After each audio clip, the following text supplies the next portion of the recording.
નમસ્કાર મિત્રો, વોટ ગુજરાતી સમાચાર ટીવી યુટ્યુબ ચેનલમાં આપનું હાર્દિક સ્વાગત છે. મિત્રો, દેશ અને દુનિયાભરના તમામ તાજા સમાચાર સૌથી પહેલા જોવા માટે અત્યારે જ સબસ્ક્રાઇબ કરી લેજો. મિત્રો, અત્યારે હાલના સૌથી મોટા સમાચાર સામે આવે છે. મિત્રો, વાત કરીએ તો હાલમાં કરજણ પંથકમાં ઢળતી સાંજે કમોસમી વરસાદ, ખેડૂતો પરેશાન. મળતી માહિતી મુજબ આપણે જણાવી કે ઉનાળુ અને કેરીના પાકને નુકસાનની ભીતિ સવાઈ રહી છે. મિત્રો, જ્યારે મળતી માહિતી મુજબ આપણે પણ જણાવી કે મોડી સાંજે વરસાદ પડતા કરજણમાં પાણીના રેલા નીકળ્યા હતા. મિત્રો, મળતી માહિતી મુજબ આપણે પણ જણાવી કે નાના ભૂલકાઓ વરસાદને નાહવાનો આનંદ પણ લીધેલ છે. મળતી માહિતી મુજબ આપણે પણ જણાવી કે કરજણ પંથકમાં ગત રવિવારના રોજ સવારથી વાદળછાયું વાતાવરણ રહ્યું હતું. મિત્રો, અસહ્ય ઉકળાટ પણ હતો, જેમાં સવારના તાલુકાના કેટલ ગામોના વરસાદી છાંટા પડેલ હતા. મિત્રો, ત્યારે રવિવારે બપોર બાદ કરજણ નારેશ્વર રોડ પર આવેલા ગામોમાં મુશળધાર કમોસમી વરસાદ પડતા ખેડૂતોના ઉનાળુ પાકો અને કેરીના પાકોને નુકસાન થાય તેમ છે.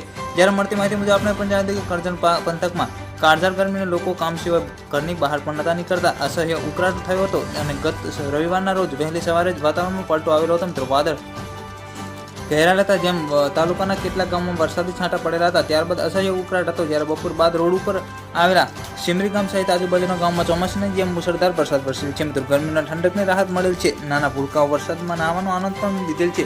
જ્યારે કમોસમી વરસાદ પડતા ખેડૂતોના ખેતરોમાં પાછોતરા, કપાસ, દિવેલા અને ઉનાળુ પાક જેવા સૂંઠીઓ, બાજરી અને શાકભાજી જેવા પાકોને નુકસાન થાય તેમ છે. જ્યારે આંબાડિયા તૈયાર થયેલા કેરીના પાકને પણ મોટું નુકસાન થાય તેમ છે. મિત્રો, પલપણની માહિતી વિડીયો મળતી રહેશે. વિડીયો ગમે તો લાઈક, શેર અને સબસ્ક્રાઇબ કરવાનું ભૂલતા